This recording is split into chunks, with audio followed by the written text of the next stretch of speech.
வாழிய செந்தமிழ் வாழ்க நற்றமிழர் வாழிய பாரதமணி திருநாடு. பாரதமணி திருநாடு நேயர்கள் அனைவருக்கும் வணக்கம்.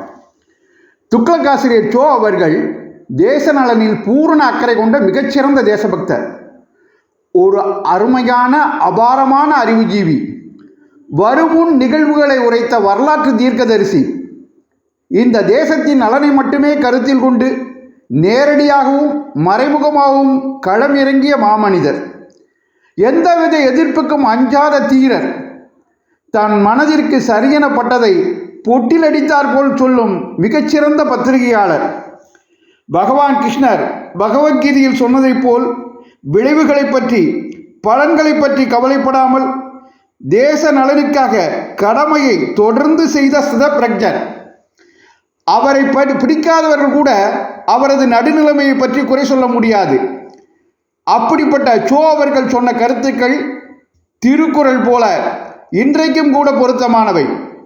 அதனால் அவரது கருத்துக்கள் காலத்தை வென்றவை என்பதில் யாருக்கும் கருத்து வேறுபாடு இருக்க முடியாது. நான் ஒரு தீவிர துக்ளக் வாசகன். 1989ஆம் ஆண்டு முதல் துக்ளக் இதழ்களை பைன் செய்து பாதுகாத்து வருபவன். கால வரிசையில் துக்ளக் இதழ் மூலம் சோ அவர்கள் தெரிவித்த கருத்துக்களை பாரதமணி திருநாடு வாசகர்களுடன் நேயர்களுடன் பகிர்ந்து கொள்ள விரும்பினேன். 15/1/1970 தொடங்கப்பட்ட இதழ் துக்ளக். எனவே 15/1/1970 முதல் 1989 வரையிலான காலத்திற்கு துக்ளக் பொன்விழா மலரையும் அதன்பின் என் வசமுள்ள துக்ளக் பொக்கிஷத்தையும் துணையாக கொண்டு தீபாவளி திருநாள் முதல் சோ அன்று சொன்னது என்ற தொடரை துவங்குகிறேன்.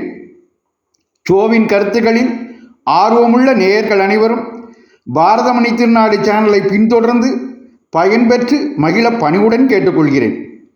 தீபாவளி திருநாளாம் 20/10/2025 முதல் சோ அன்று சொன்னது துக்ளக் இதழ் காலக்குறிப்புடன் தொடங்குகிறது. நன்றி, வணக்கம், ஜெய் ஹிந்த்.